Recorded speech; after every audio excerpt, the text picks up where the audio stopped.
Max Soler had still been up towards the front looking after Joao Almeida.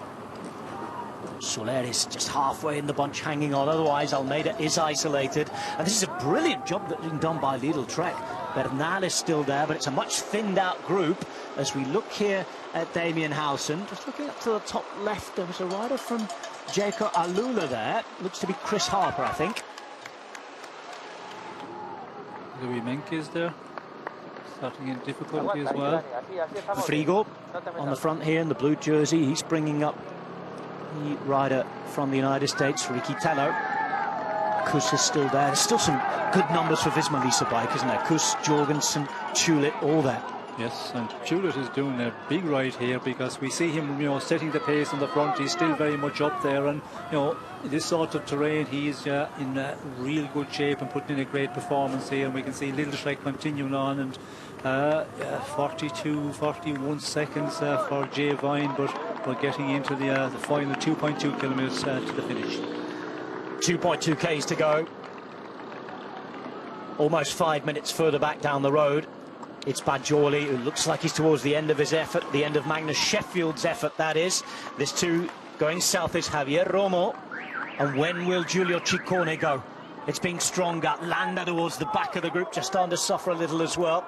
But despite the suffering, it's looking like a glorious day of suffering for Jay Vine. 2 kilometres to pull off what will be a first Vuelta stage win for a couple of years, the third in his career, and really make his race. He's also on his way possibly to the King of the Mountains jersey. Torsten Train is not far away from the red Vuelta leaders jersey. So much changing already today, and it's only the first real test in the mountains.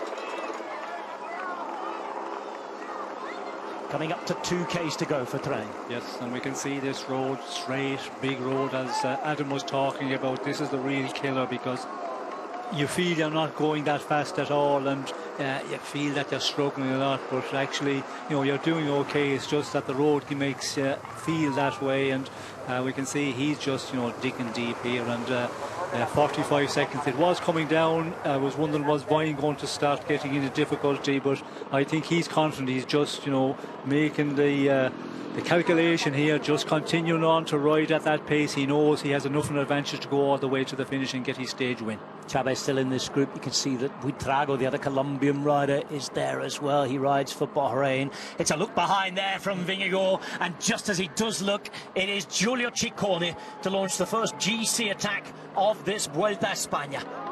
He does so in the high mountains, and it's a come on to Vingegaard as well. The rest have to chase, and it's Buitrago who's doing the chasing. Behind you can see Almeida is about 5 or 6 wheels not too far off those chasing. It looks as though Buitrago's doing a solid job here, with Vingegaard's own teammates following nicely as well. Frigo's trying to close the gap. Hindley's in this group as well, and for the first time it is the very big GC riders in the high mountains throwing proper punches at each other.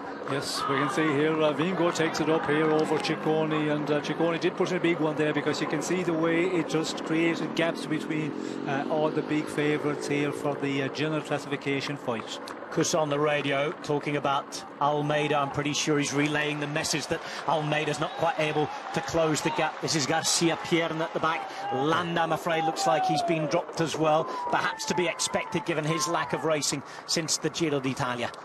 Jay Vine with 1 kilometre to go, eyeing a stage victory as Vingegaard and Ciccone are following. Kuss sits behind in the group marking. Almeida is a bit of a casualty here. Hindley as well, everybody else in that group. Stage winner the other day, leader in the Vuelta for now. It is Jonas Vingegaard who's continuing on, and look at how much Max Soler is fighting to stay in control here. Ben O'Connor, we get a glimpse of him too. There's Pellizzari wearing 45, and with Vingegaard now on the front and Almeida forced to work, this gap is growing. Yes, it is growing out, and Almeida, we did see he was sitting back. He was just leaving the other riders do the effort to try and bridge across. There were 2 men here, Vingegaard and Ciccone, but he has to take it up now because he knows he's in a position, he's going to be the lead of the team, so he has to try and limit the loss, or try and get back to the 2 men here just out in front. And he's doing a really good job now, Almeida on the front. Ciccone launched the attack. Vingegaard went to ride with him. And as David Gaudu starts to suffer as well, remember 16 seconds there, O'Connor, you mentioned.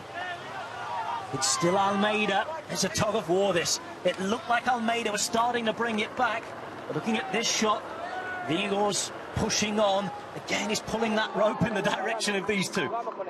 Yes, well, Vingegaard sees the gap here, and he's just going to continue on riding here. But we know Joao Almeida, he is a real strong one. When he gets to the front, he can just tap out that real strong pace, and it looks like he's doing that because the gap is not growing out, but he's going to have to do it all the way because Vingegaard looks like he is going to push it all the way to the finish. Going all the way to the finish to take the stage win is Almeida's teammate Jay Vine. Victory yesterday in the team time trial for UAE Emirates. That was number 73 of the season. Well, the counter moves to 74 here, and it's number 3 in the career of Jay Vine. He wins at home. This one will be extra special.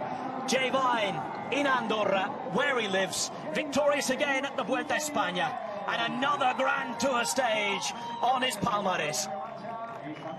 Favourite in the breakaway, and that status kept to the finish. Sean, that's a brilliant win. Yes, a brilliant win, and he took it up early as well. I was surprised to see him going after that second category climb on the descent. I thought he would wait for the final climb, but no, he hit out early, and he had to be feeling very confident and run this final climb excellent here. And of course we did see him losing time in the earlier days.